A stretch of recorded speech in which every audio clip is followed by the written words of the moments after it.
What's up, everyone? It's Andy with the Heartland Institute, bringing you more from climaterealism.com. So today we're going to continue to talk about the Green New Deal, and specifically just one small portion of it, which I think is very indicative of what will happen if this is actually ever becomes law. So let me get into it. The Green New Deal claims that the top 1% of earners accrued 91% of all gains in the first few years following the Great Recession, which was from 2007 to 2009. So that was the recession that followed the popping of the housing bubble. So what's interesting about that is, well, I agree. I don't know if their exact numbers there are right, but I agree with that. I do think the top 1% accrued most of the gains following that recession. But what's interesting is why. So in 2009, Obama passed the American Recovery and Reinvestment Act. So this was essentially a Keynesian act that said, due to the fact that the private sector is no longer spending as much, the public sector has to come in and spend more to offset the losses. So that's what happened. We saw massive amounts of government spending. What we also saw is that the wealthiest counties in the United States all became kind of centralized right around Washington, D.C. at that time. So all the wealth kind of just centered around Washington, D.C., and the top 1% seemed to get all of the wealth.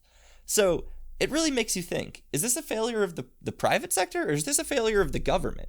What ended up happening is they passed all these government programs, and then those that were politically connected ended up being the ones that got all the contracts and made all the money. And then you have these Rust Belt workers out in the Midwest who saw none of this recovery.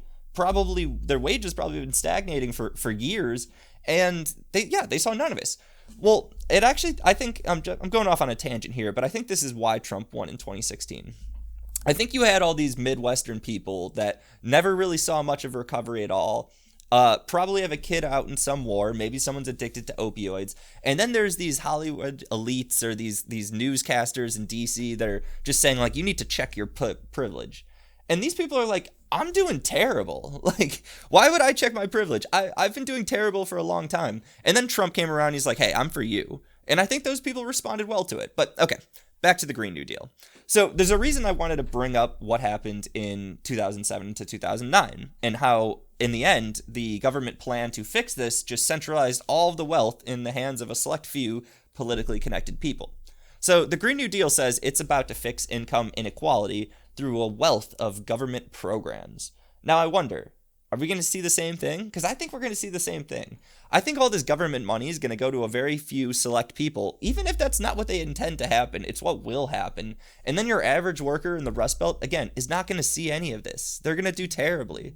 So I think the Obama's 2009 recovery is just a small example of what the Green New Deal will lead towards on just a much larger scale. I don't think it'll fix income inequality at all. I think it'll bring everyone down, but I think it'll bring a select few people up way higher. But I don't know. I wanted to draw that parallel for you all and just get that out of the way because I think it's very interesting and I think it's true. But it's Andy with the Heartland Institute, bringing you more from climaterealism.com. Until tomorrow, peace. Thanks for watching this video. Please subscribe to our channel and consider donating to the Heartland Institute to support more vibrant free markets, greater individual liberties, and more videos like this one.